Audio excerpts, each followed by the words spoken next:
আপনারা কি জানেন গুড নিউজ যিশুর অলৌকিক কাজের ঘটনা? একজন অন্ধকে চোখদান করলেন,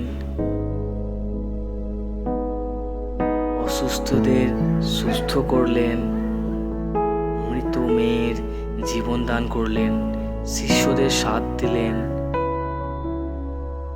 একজন মহিলাকে রক্তস্রাব রোগ থেকে সুস্থ করলেন, 4 দিন থেকে মৃত লাজারকে জীবন দান করলেন, ক্ষুধার্তদের খাবার দিলেন, পঙ্গুকে সুস্থ করলেন, দুষ্ট আত্মা বের করলেন, ঘোড়াকে সুস্থ করলেন, যিশু ঝড় থামালেন, জলের উপর দিয়ে হাঁটলেন। যিশুর প্রকাশ্যে অলৌকিক কাজের জন্য ফরিসিরা তাকে ধরিয়ে দিলেন। আর হ্যাঁ, যিশু সমস্ত জগৎকে পাপ থেকে উদ্ধার করতে নিজে ক্রুশের উপরে বলিদান দিলেন, যাতে আমরা সবাই উদ্ধার জীবনকে পাই।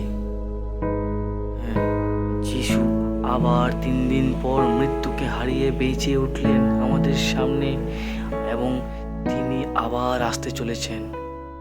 আমেন।